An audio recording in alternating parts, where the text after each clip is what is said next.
Don Sorensen and all my ladies, thank you very much. This is the largest, most award-winning family in the history of rodeo of 125 years in the United States and Canada. When I talk about a Kessler Buckin horse, it's been to the Canadian finals a half a dozen times or more, and the Wrangler NFR. We're talking about cowboys from Montana in the circuit system, and guys trying to win a world championship. Ah, Miss Emily, let's do it.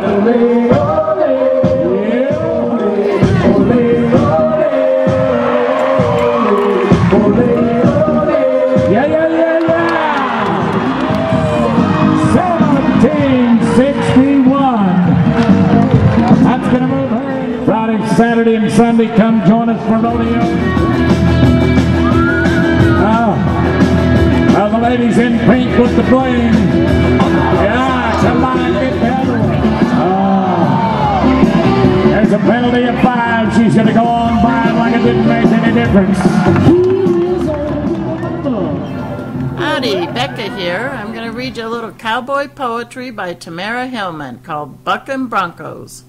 Was just a whippersnapper, I really had no sense. I'd wait for them wild broncos to sidle by the fence, then leap upon their mangy backs from the very top rail board, grab their mane, clench my knees, and holler to the Lord. A wilder ride you never saw on each wily untamed horse. They'd rear and kick both hind feet out, land me on my butt, of course.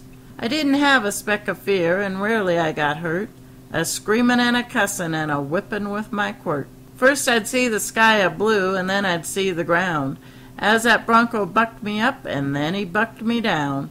I've been thrown in cow pies, with mud up to my knees, landed up against the barn, and scraped off 'neath some trees. I've never seemed to get it. When I was just a kid, I thought I was Gene Autry, and could ride the way he did. But when I growed into a man, made up my mind to go, try and make my fortune riding in the rodeo. That proves that I ain't got no sense, and my brains I'm sittin' on, 'cause hanging out with cowboys should have taught me I was wrong.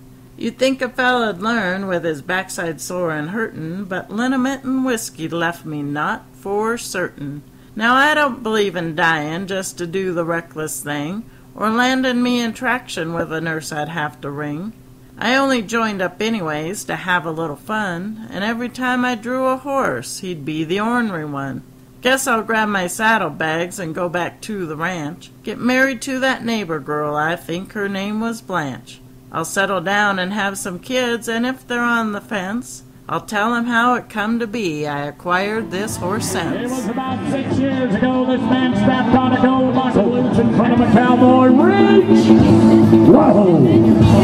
That's a little tough to do. The biggest, hardest running calves they can find is what they brought. This is a heck of a pen of calves. Whatever you got. Here we go, Oklahoma. He's done it on horseback. Tonight he's going to do it with a mule. You want to talk about a guy that raises buffalo and trains them. You watch this big brown horse mule. That is John Payne, 9-time PRCA Rodeo Act of the Year. Now watch him on top this trailer, because when you're looking for wild animals, you got to get on high ground to find them in the valley. Ease them down, John, ease them down. Let's get them. You got to split them up. What this man has learned to do is say, boys, it's time to load up, and they're ready to do it. Now if one goes, that means the other one ought to follow. And that means that the cowboy is king, even when he rides a mule. Ladies and gentlemen, he's a one-of-a-kind Oklahoman Indian, John Payne. How do you like it now, Montana?